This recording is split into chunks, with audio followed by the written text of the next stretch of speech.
convidar os irmãos a abrirem as Bíblias em Lucas, no capítulo 12, a partir do verso de número 13. E esse texto é um texto que nós já citamos algumas vezes nas pregações que nós fizemos aqui ao longo dos últimos anos, mas nunca paramos para expor especificamente essa passagem.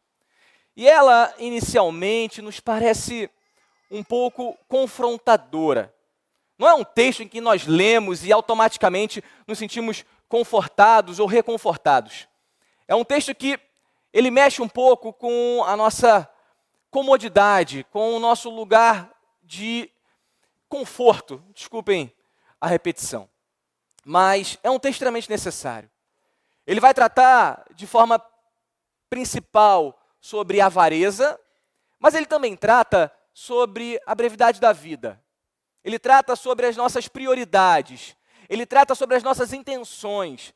Ele trata sobre aquilo que é o mais precioso, nosso relacionamento com Deus, que não é o nosso exterior, mas aquilo que está movendo e inclinando o nosso coração. Lembremos das palavras de Jesus, que nos ensinou que um coração contrito é o que ele busca. Verdadeiros adoradores que o adoram em espírito e em verdade. E esse texto fala muito sobre isso. Eu gostaria de convidar os irmãos a lermos Lucas, no capítulo 12, a partir do versículo 13.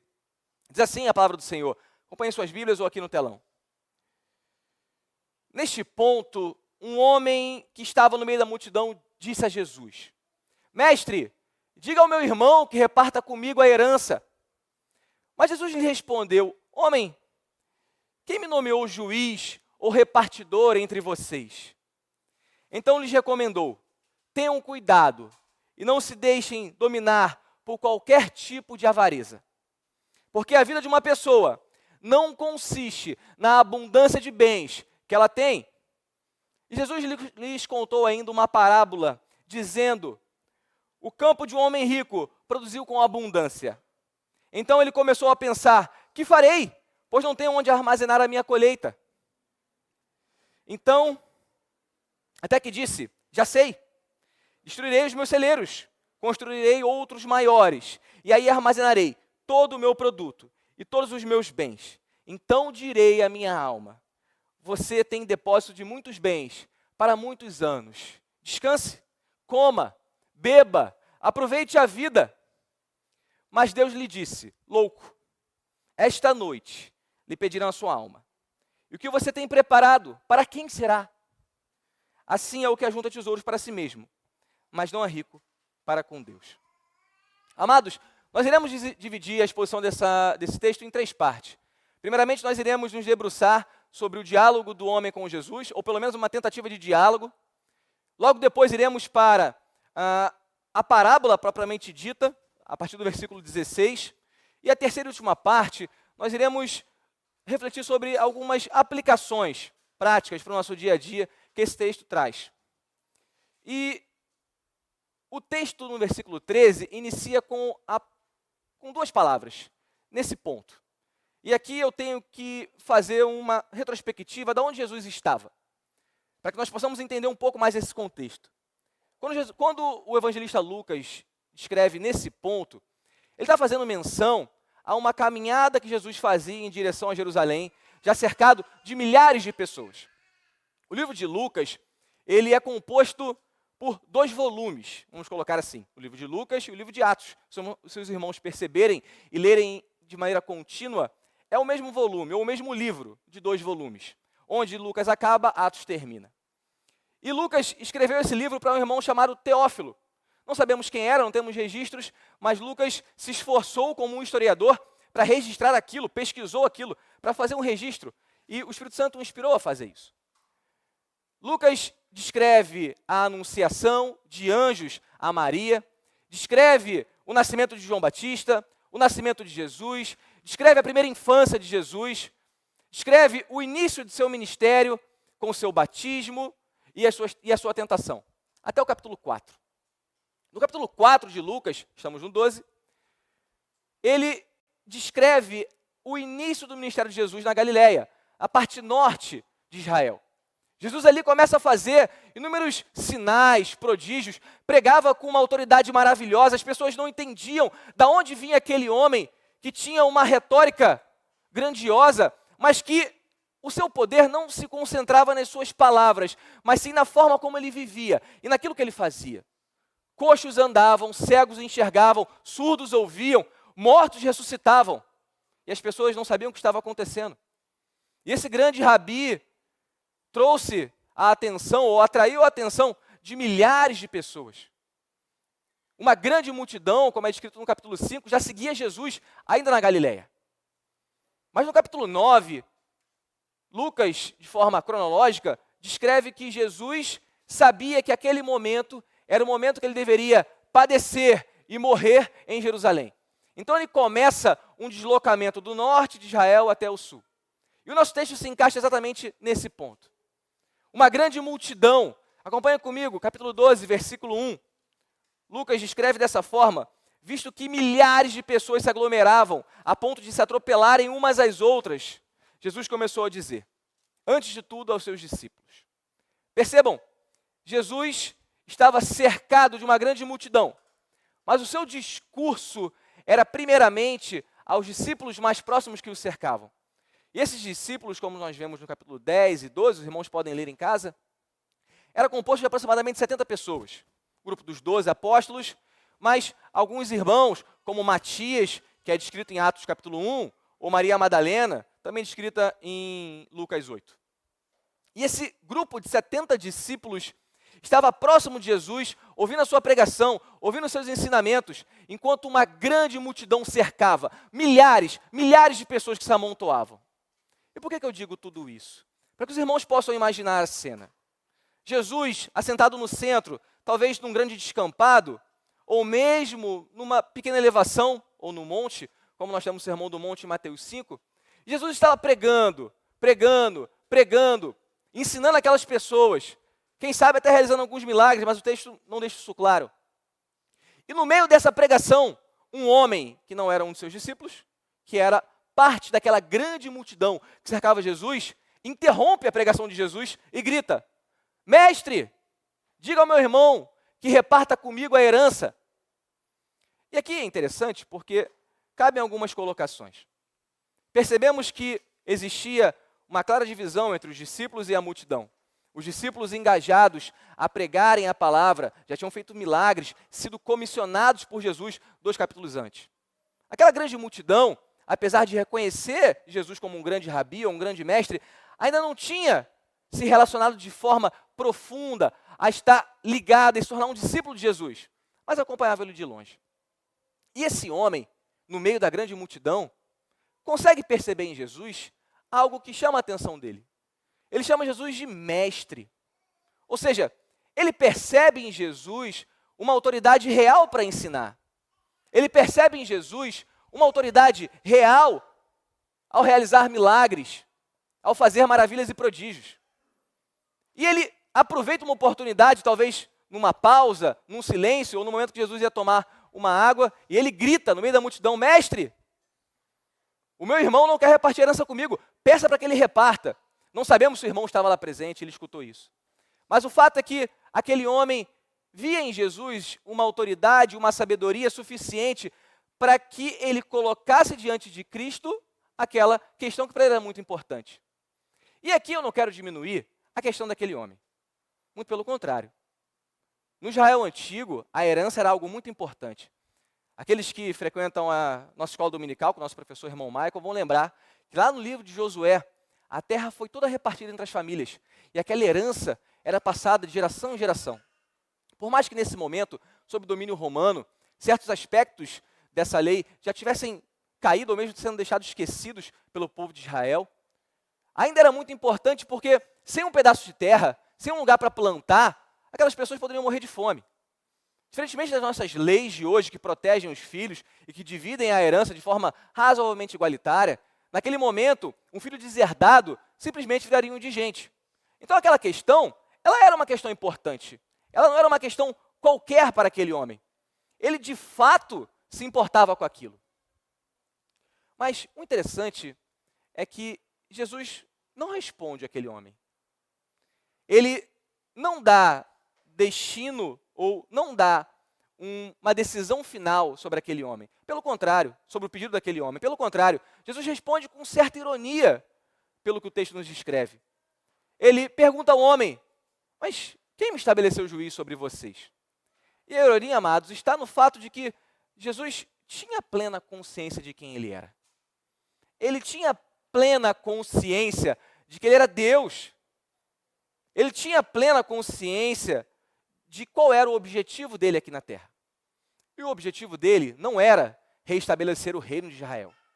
Não era resolver questões terrenas. Cristo veio ao mundo e ele tinha plena noção da sua missão, de que ele veio salvar pecadores perdidos. Ele veio apregoar o início do reino dos céus.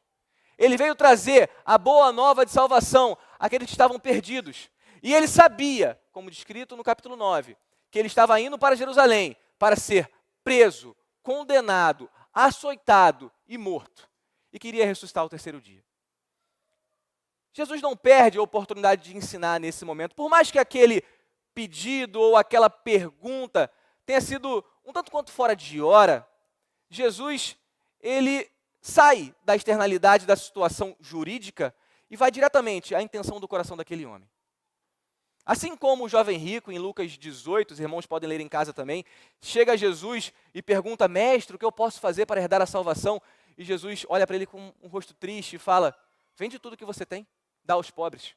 E aquele homem sai desolado, e Jesus ensina aos seus discípulos que o coração daquele jovem rico, no capítulo 18, estava totalmente dominado pelas riquezas. Aqui Jesus também avalia e consegue perceber a intenção do coração desse homem. Ele percebe a avareza.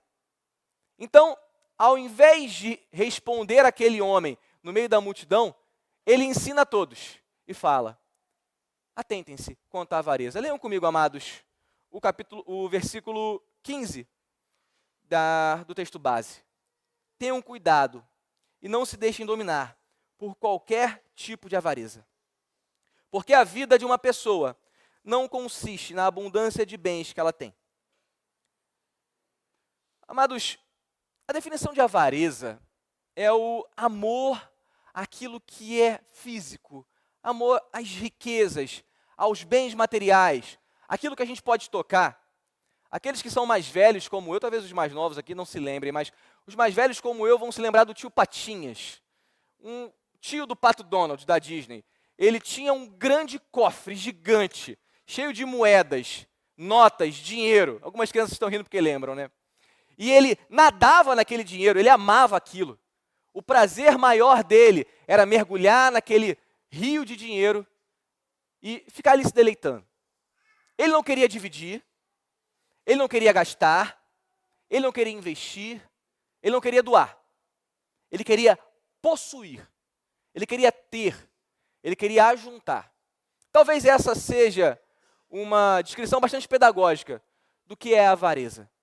Do que Jesus avisa a todos para que evitem isso. O prazer do avarento está em possuir, em ter. E todos nós, meus amados, em certa medida, lutamos contra impulsos de avareza. Todos nós somos tentados a não compartilhar aquilo que temos com quem precisa mais, porque nós achamos que não temos o suficiente para nós mesmos. Todos nós somos tentados e relutamos em contribuir para a obra do Senhor na igreja e adorar a Deus com os nossos bens, porque achamos que a economia não vai bem, eu tenho que me preparar para um cenário muito pior. Nós não confiamos em Deus. Amados, a triste verdade é que muitas vezes nós somos egoístas, nós somos mesquinhos, nós somos avarentos. Nós queremos possuir cada vez mais e nunca estamos satisfeitos com aquilo que temos. Nós precisamos de uma casa maior, afinal a família está crescendo. Nós precisamos de um carro maior, porque eu tenho 3 filhos, eu tenho que levar minha sogra junto. Nós precisamos de viagens mais legais, porque é isso que importa na vida, aproveitar os momentos e desfrutar. Amados, nós nos esquecemos dos seguidos alertas bíblicos contra o amor ao dinheiro. E aqui eu já coloco desde já uma casa maior, um carro melhor, viagens legais. Nada disso é pecaminoso. Nada disso é intrinsecamente mal. Mas a questão aqui que eu trago para todos nós, que é a questão que Jesus trouxe para aquele homem é: qual a intenção do nosso coração? Será que ao fazer isso, eu estou buscando a glória de Deus? Eu estou vivendo para a glória do reino de Deus? Ou estou buscando satisfação pessoal? Ou estou buscando um hedonismo, uma busca pelo prazer a qualquer custo, que talvez seja uma das maiores marcas da nossa geração? Amados, Mateus 6, versículo 24, irmão Betinho, se puder projetar para a gente. Jesus, no Sermão do Monte, ele alerta aos seus ouvintes: ninguém pode servir a dois senhores, porque ou irá odiar a um e amar ao outro, ou irá se dedicar a um e desprezar ao outro. Vocês não podem servir a Deus e às riquezas. Percebam que a Escritura trata o dinheiro ou as riquezas como um Deus com D minúsculo, que compete pela nossa atenção. Em Efésios, capítulo 5, versículo 5, o apóstolo Paulo, ao conversar com a igreja de Éfeso, ele compara a avareza com a idolatria, porque o dinheiro se torna um Deus, muitas vezes, em nossas vidas. Nós o colocamos num lugar onde só Deus poderia estar. Eu confio no dinheiro, eu descanso no dinheiro, eu tenho certeza que a minha vida vai dar certo, porque eu tenho dinheiro. Eu tenho paz, porque eu tenho uma grande reserva. Sendo que só Deus poderia nos trazer essa paz. Só Deus tem a capacidade de nos sustentar nos piores momentos das nossas vidas. Lembrem-se do aviso do versículo 20. Cristo, ao contar a parábola, chama a quem confia no seu próprio braço de louco, de alguém que está completamente desconectado da realidade. Em 1 Timóteo, capítulo 6, versículos 9 e 10, Paulo escreve o seguinte sobre aqueles que procuravam ser ricos. Timóteo pastoreava a igreja de Éfeso, muito provavelmente nesse momento. E ao falar sobre o que Timóteo deveria ensinar na igreja, Paulo escreve, 1 Timóteo 6, 9 e 10, mas os que querem ficar ricos caem em tentação, em armadilhas, e em muitos desejos insensatos e nocivos, que levam as pessoas a se afundar na ruína e na perdição. Porque o amor ao dinheiro é a raiz de todos os males. E alguns, nessa cobiça, se desviaram da fé e atormentaram a si mesmos com muitas dores. Amados, dinheiro nunca foi um problema, porque Deus é o dono do dinheiro. Ele não criou algo mal. Ele criou algo para que nós possamos desfrutar e adorar o nome dele. A grande questão, amados, é que o nosso egoísmo muitas vezes nos impulsiona a termos aquilo que Deus nos dá somente para o nosso desfrute, somente para o nosso prazer. Nós nunca estamos satisfeitos, nós nunca estamos felizes com aquilo que nós temos, nós nunca estamos saciados com aquilo que Deus nos deu, e eu quero sempre mais, e eu busco cada vez mais, e eu procuro e gasto meu tempo, e eu penso em formas, e toda a minha energia é despendida em como ter mais. E a Bíblia nos alerta: cuidado com esse caminho. Cuidado, porque muitos na história se atormentaram e se perderam da fé e abdicaram daquilo que havia de mais precioso e eterno, em prol de algo passageiro e terreno. Amados, o alerta de Jesus no versículo 15 é que a vida de alguém não se resume aos bens que ela tem. A nossa existência, nós não nos definimos por aquilo que nós experimentamos nessa terra. Nós não somos definidos, a nossa existência não se resume ao que nós possuímos nessa terra. Aquilo que nós, com tanta força, lutamos para conseguir, não define quem nós somos, principalmente diante de Deus. Daquele que importa, daquele que é a realidade última de todas as coisas. E o mundo em que vivemos, ele mede a sua felicidade em termos de estética, de beleza, de dinheiro, de bens, de viagens, de coisas que nós conseguimos tocar. Só que tem uma frase que eu gosto muito, ela não é inspirada, Mas C.S. Lewis escreveu, no meio da Segunda Guerra Mundial, para aqueles britânicos sendo bombardeados pela Luftwaffe, que aquilo que não é eterno é eternamente inútil. E essa frase, por mais que ela não seja bíblica, que eu digo venha da Bíblia, uma citação direta, mas ela diz muito sobre aquilo que nós deveríamos valorizar, sobre aquilo que nós deveríamos buscar. Certa vez, no trabalho, e um amigo chegou para mim e perguntou: Tardelli, é pecado eu não querer ter filhos? E aí, eu conversei com ele, eu falei: olha, não, nós não podemos falar que é pecado, mas o que motiva essa sua questão? É o dinheiro que pode faltar? É o tempo que deverá ser investido? É o egoísmo de não querer gastar amor com outras pessoas ou demandar amor com outras pessoas? É você parar de ser o centro da sua vida e passar a ser uma criança que não consegue nem falar, ser a razão da sua existência? Bom, se é isso, eu diria que isso não é pecado. Mas avareza, egoísmo, tudo isso são pecados que você deveria tratar na sua vida. Esse amigo, ele já não está mais aqui, ele está já em outra cidade, mas, pela graça de Deus, o anticoncepcional falhou na vida dele. E ele teve um bebê. E conversando com ele, depois de algum tempo, ele relata para mim: Tardelli, eu nunca consegui entender esse amor, porque eu pensava em termos de eu vou ter que tomar menos vinho, eu vou ter que fumar menos charutos. Ele gostava disso, ele não é cristão. Gostava de gastar menos dinheiro com viagens e coisas que demandavam muitos recursos. Ele falava assim: eu não via vantagem em ter filho porque a conta não fechava, eu ia ter que viver pior, gastar menos dinheiro comigo mesmo e com outra pessoa, dormir mal. E hoje, conversando com ele, eu pude falar: mas agora que você tem um filho, você consegue entender a dimensão do amor de Deus por você? Porque ele pode fazer o que quiser. Esse bebê, quando crescer, ele vai te desobedecer, ele vai jogar o biscoito no chão, ele no meio do culto vai tentar pegar água, ele vai subir aqui do púlpito, ele vai derrubar o café, ele não vai deixar você dormir, e ainda assim, você vai perdoá-lo quantas vezes forem necessárias. E vai fazer de tudo por ele. Não é à toa que o amor bíblico é descrito como um amor de um pai pelo filho. Certas realidades não partem da terra para o céu, mas Deus nos dá para que nós possamos ter vislumbres do céu. E ser pai, ser mãe, tem muito dessa questão de nós percebermos o amor incondicional de Deus por nós.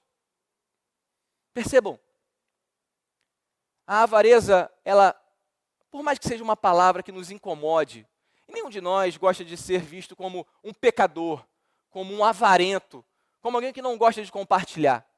Mas todos nós lutamos contra isso, dia após dia. Todos nós não queremos gastar o tempo da academia lendo a Bíblia. Afinal, nós queremos ser mais bonitos, cuidar da nossa aparência, por mais que não haja nada de errado com isso. Todos nós queremos gastar mais tempo com os nossos cônjuges, assistir uma série legal. Eu amo assistir com a minha esposa, Dark, Friends, a gente gosta. É um tempo de qualidade que nós temos juntos. Mas será que eu estou fazendo isso em detrimento do meu relacionamento com Deus? Essa questão, amados, tem que nos fazer pensar sobre aquilo que é eterno, porque Jesus trata aqui sobre algo eterno. Quando aquele homem no meio da multidão coloca diante de Jesus uma questão estritamente terrena e que em 30 ou 40 anos iria passar, Jesus aponta para a eternidade e fala: para de olhar para essa terra e olha para frente. E olha para sempre, porque Deus pode cobrar sua alma hoje e tudo isso irá passar e nada mais fará sentido. Isso é uma mensagem tremenda, amados, porque isso redireciona o nosso foco da nossa existência pobre e temporária nessa terra para algo para sempre e eterno. E não há comparação entre as duas realidades. O problema é que nós paramos de enxergar aquilo que é eterno e nós focamos no que os nossos olhos veem, sem perceber que aquilo que nós não enxergamos é tão real ou ainda mais real do que aquilo que nossos olhos veem. E essa é a definição de fé. Paulo, em Romanos 5, fala uma esperança, Romanos 8, na verdade, uma esperança que enxerga ou que vê não é esperança, mas nós esperamos aquilo que nós não vemos. O autor de Hebreus fala que fé é a firme certeza daquilo que você não enxerga. É a isso que nós somos chamados, a vivermos por um mundo que nós não conseguimos enxergar ainda, mas que Deus colocou em nossos corações. E o tamanho do buraco da nossa carência e necessidade não é suprida pela beleza, pela saúde, pelo dinheiro, pelas viagens, mas pela eternidade que Deus nos oferece. Amados, nós precisamos ser vigilantes para não cairmos nesse pecado, porque ele traz consequências terríveis. O autor de Hebreus, no capítulo 13, Betinho, se puder projetar para mim, eu agradeço. Capítulo 13 de Hebreus, versículo 5, ele escreve assim: que a vida de vocês seja isenta de avareza. Contentem-se com as coisas que vocês têm, porque Deus disse, de maneira alguma deixarei você, nunca jamais o abandonarei. E aqui, amados, eu tenho que pontuar e gastar um pouco de tempo nisso, em relembrá-los que o descontentamento, ele está diretamente relacionado com a avareza. Nós somos uma geração extremamente descontente.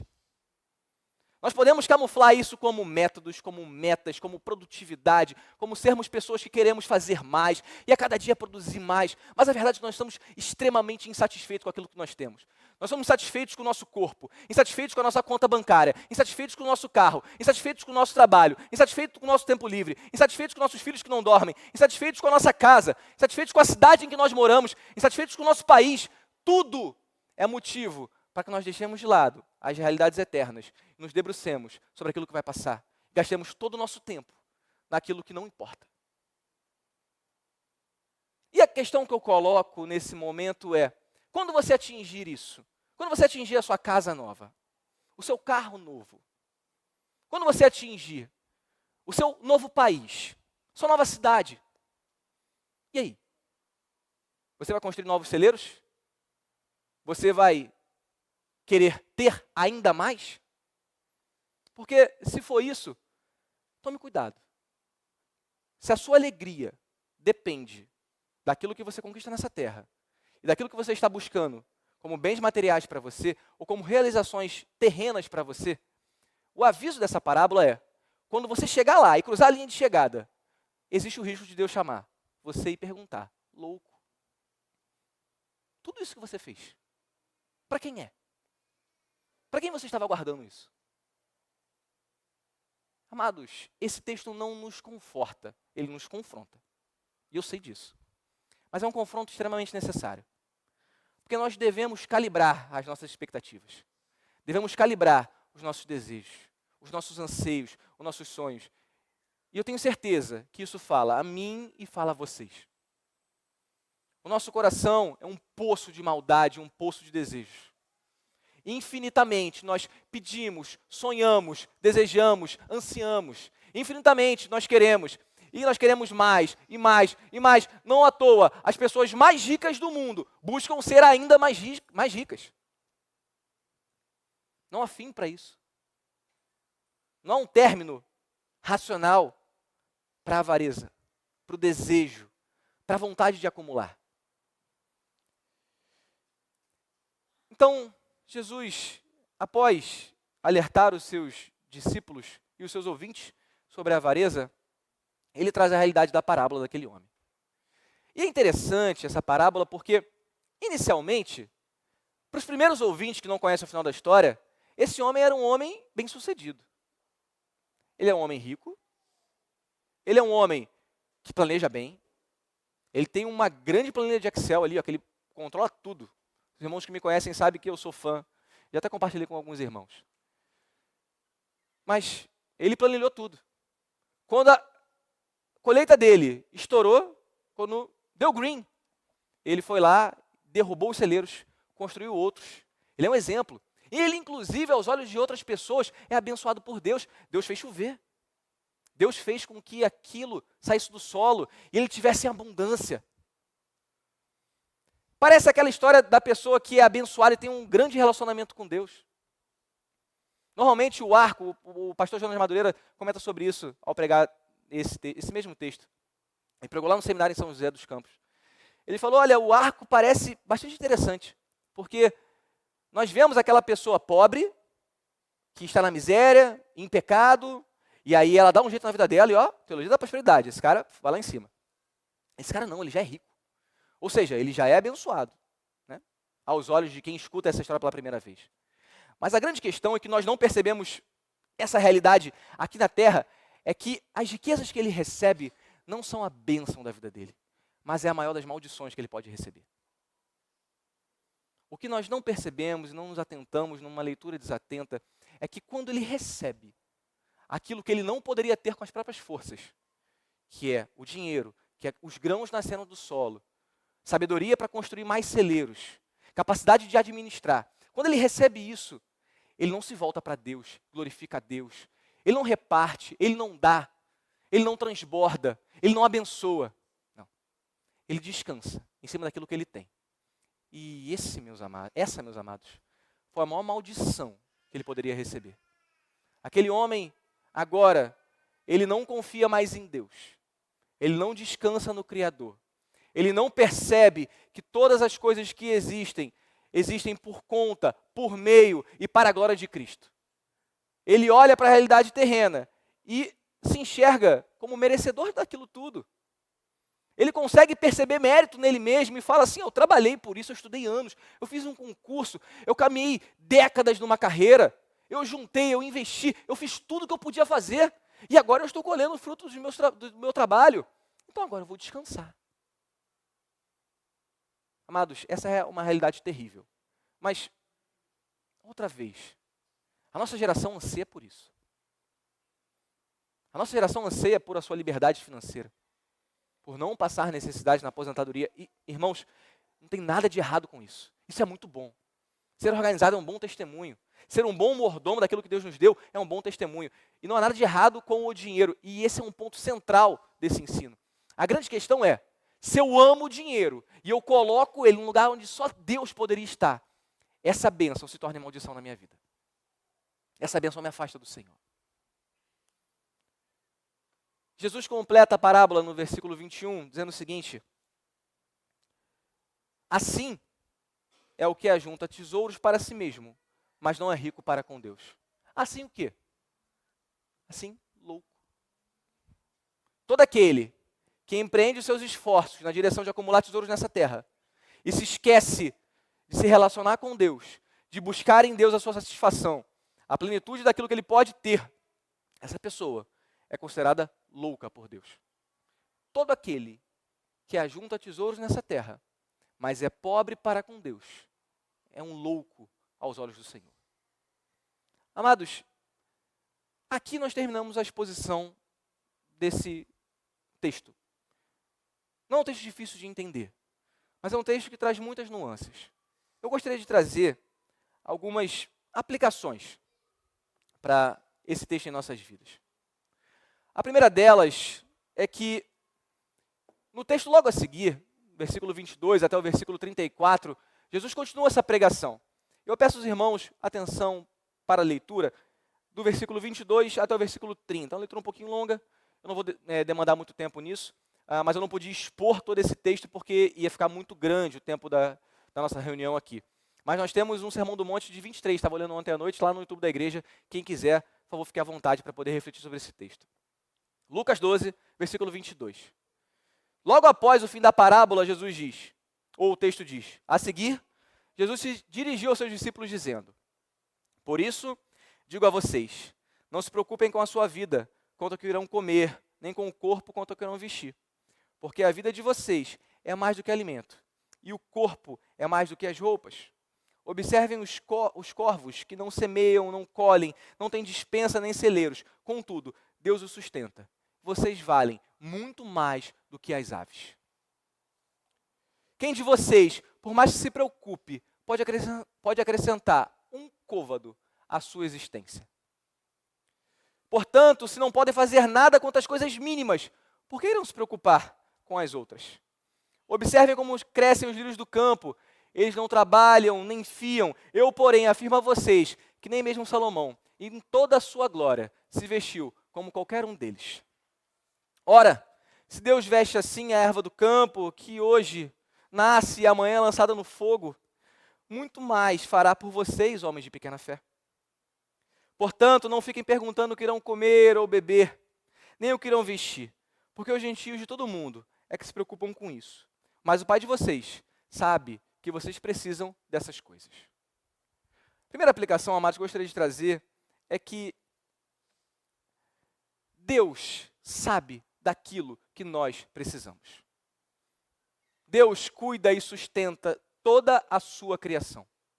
Deus abençoa até as pequenas criaturas feitas por Ele. Deus sustenta os lírios do campo, veste os lírios do campo, alimenta as aves. No texto de Mateus são pardais, aqui são corvos. Percebam, tudo é sustentado por Deus. Mas nós não conseguimos descansar nessa verdade. Nós não conseguimos repousar nessa realidade. E nós andamos, como diz o versículo 22, preocupados com a vida, ansiosos com a vida. E essa preocupação, esse descontentamento, nos leva à avareza. Nos leva a colocarmos no lugar de Deus aquilo que não deveria estar lá. É uma realidade terrível, amados, nós vivermos uma epidemia de ansiedade em nossa época. Eu não estou falando que não existem doenças que precisam ser tratadas, hormônios que precisam ser ajustados. Meu ponto não é esse. A medicina é uma dádiva de Deus para nós. A graça comum dada a médicos e pesquisadores para nos ajudar, com remédios, inclusive, é uma bênção. Mas o que eu digo é, muitas vezes nós andamos ansiosos, preocupados, pensativos com o futuro, porque nós nos esquecemos que Deus nos sustentará.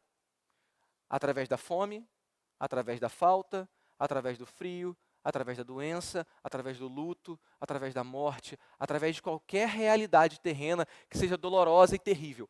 Deus nos sustentará. No mundo tereis aflições, mas tem de bom ânimo. Eu venci o mundo. Essas são as palavras de Cristo. Amados, a avareza, que é uma forma de amar o dinheiro, gera preocupações em nós, que nós não deveríamos ter. Que nós deveríamos estar descansando em Deus. Essa é a primeira aplicação de hoje.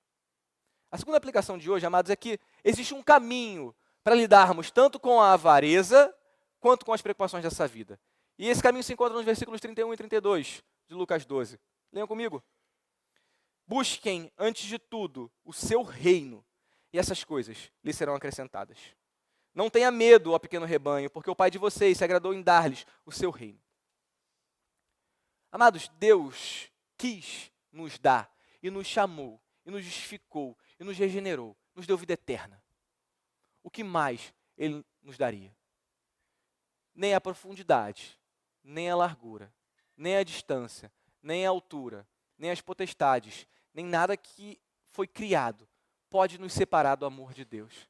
E esse amor é um amor que sustenta, é um amor que cuida, é um amor que está segurando em nossas mãos, nos momentos mais difíceis da nossa existência.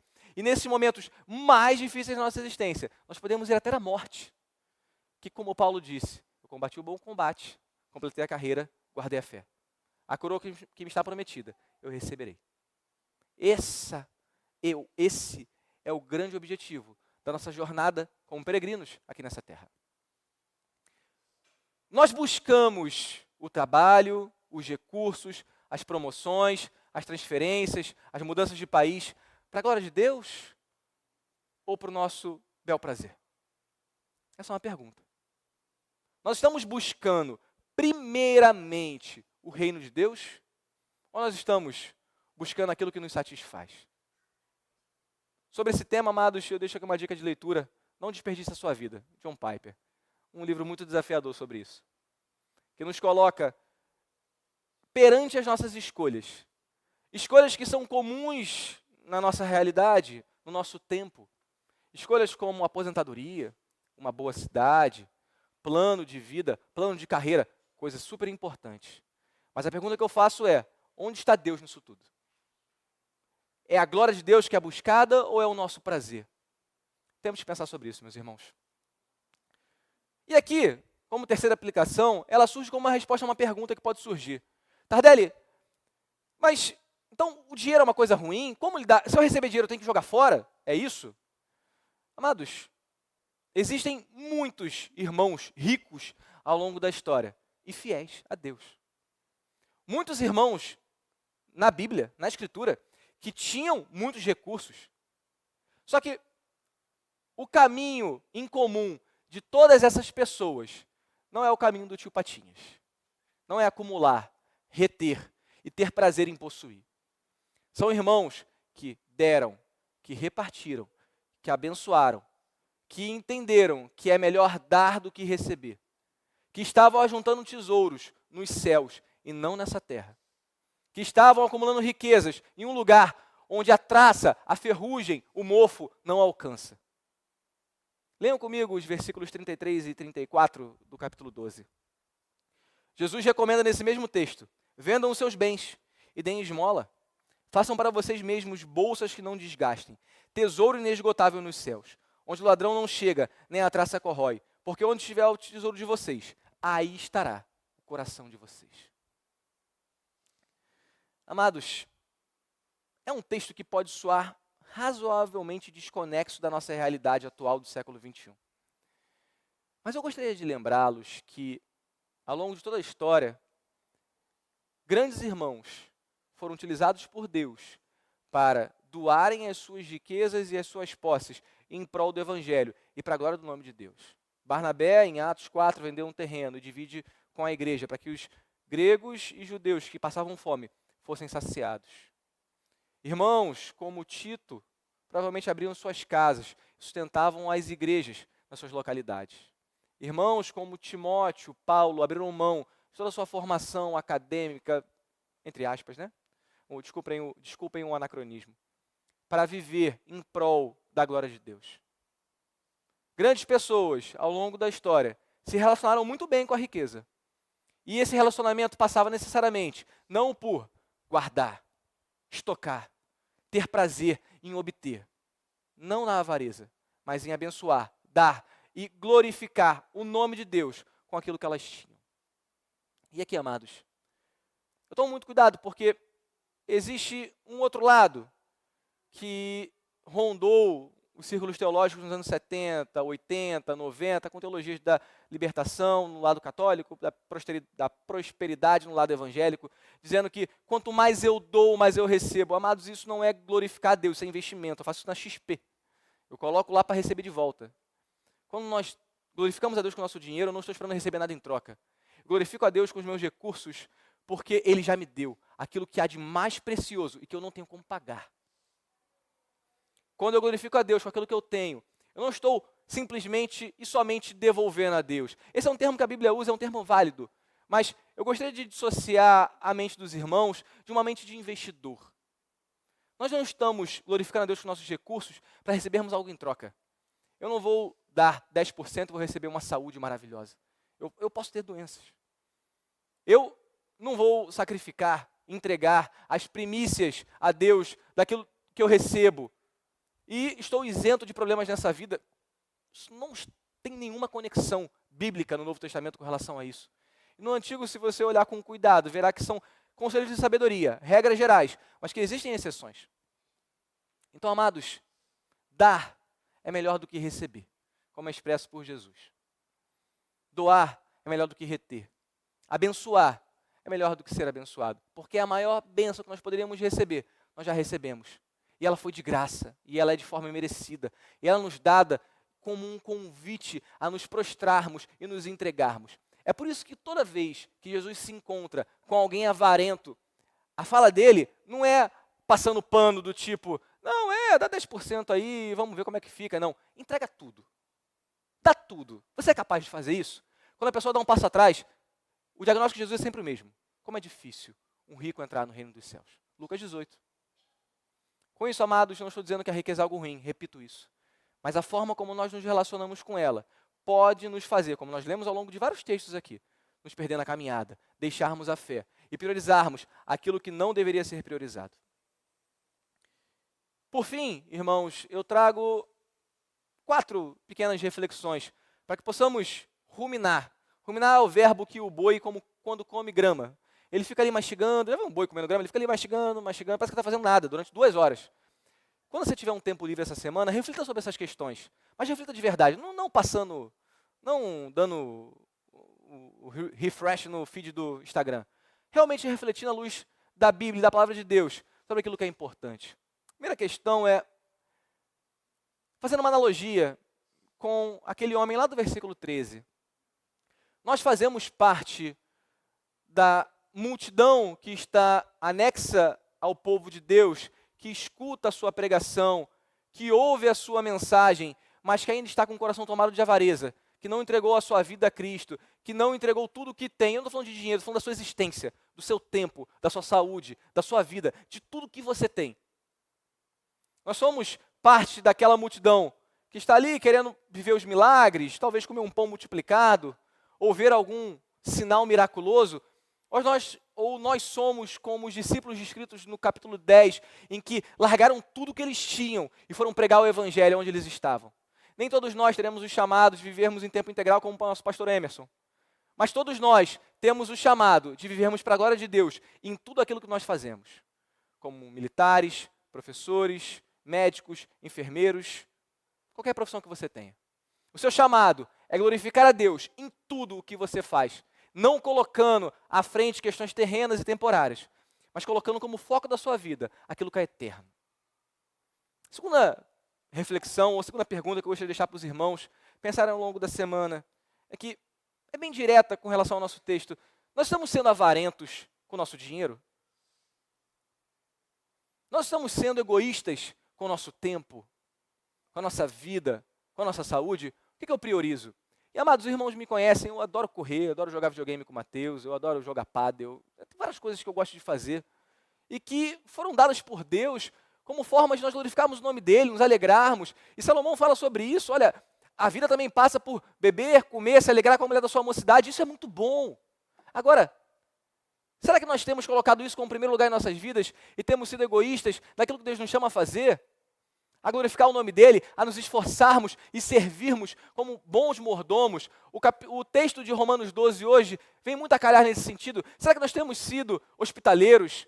Será que nós temos sido generosos? Será que nós temos vencido o mal com o bem? Será que nós não temos nos vingado? Será que nós temos colocado em primeiro lugar a obra do Senhor e temos sido zelosos com aqueles dons que Deus nos concede? Ou nós temos sido egoístas com o nosso tempo? Ou nós temos priorizado a nossa qualidade de vida e a nossa saúde? Por mais que sejam coisas importantes, amados, eu não tenho dúvida disso. E você deve cuidar da sua saúde, cuidar da sua vida, cuidar da sua forma física, da sua aparência. Isso são coisas boas. Mas isso é o que move o seu dia a dia? É para isso que você acorda todo dia? Esse é o seu objetivo? Ou é a glória do nome de Deus? Essa é uma questão que tem que retinir em nossas mentes a todo tempo. Como terceira reflexão, amados, gostaria de trazer nesse momento, aqui, nós vivemos ou temos noção, completa noção da realidade de que a nossa vida é um sopro. Nosso irmão Michael trouxe na semana passada o texto de Tiago 4, que Tiago fala, olha, vocês ficam conversando, dizendo que, olha, eu vou fazer negócios na semana que vem, eu vou me mudar para tal cidade, eu vou viver tal realidade, e Tiago fala, vocês deveriam estar falando, se Deus quiser eu vou fazer, porque a vida de vocês é um sopro.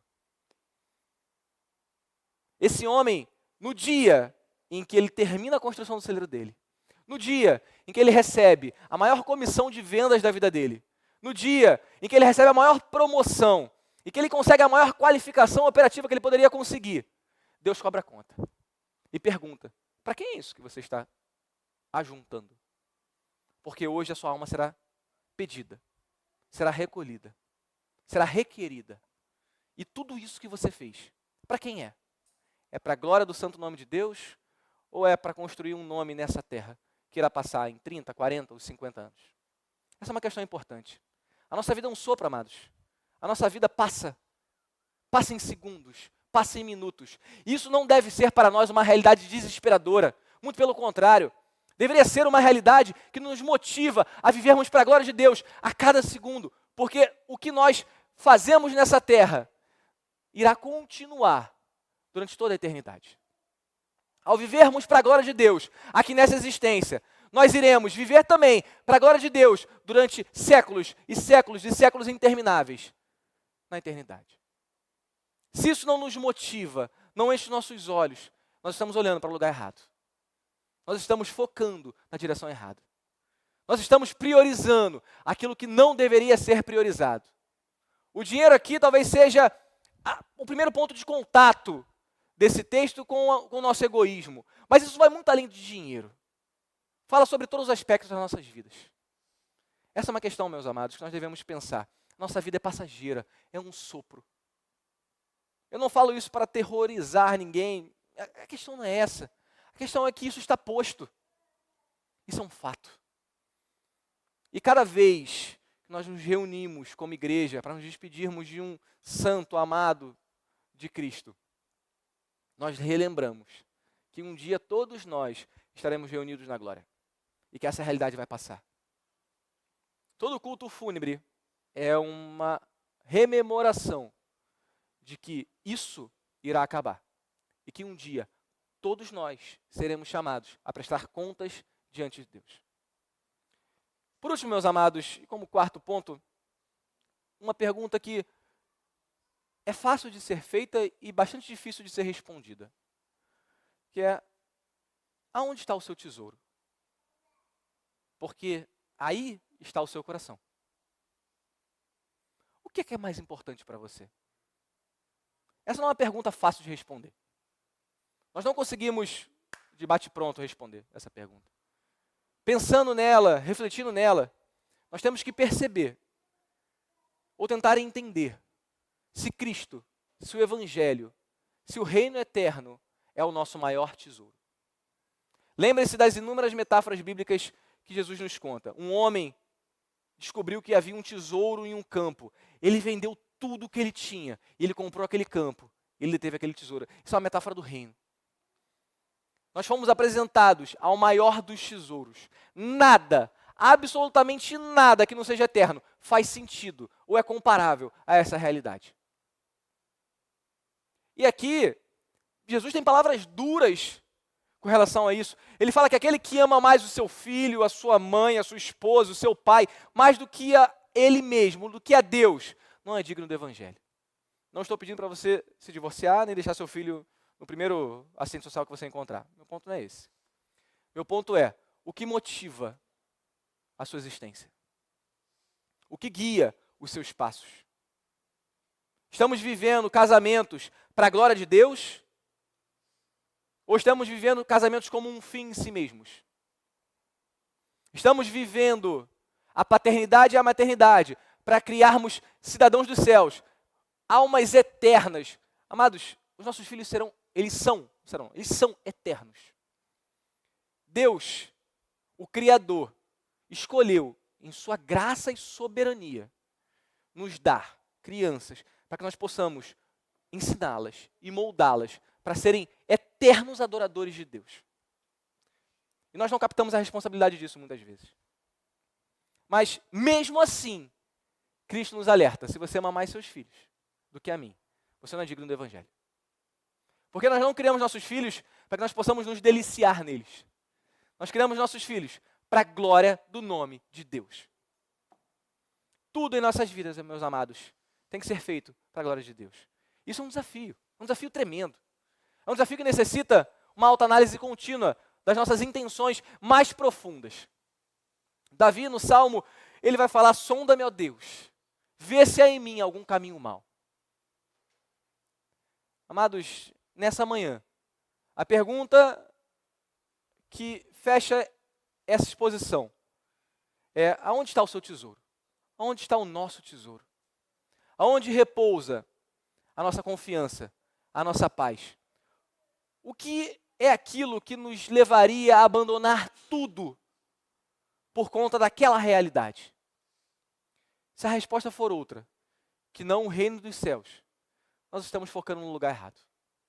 O convite dessa manhã é que nós possamos olhar, observar, pensar naquilo que Deus nos deu de mais precioso, que é o seu reino, e o convite para vivermos eternamente com Ele. Amém? Baixe suas cabeças e vamos orar. Eu olho para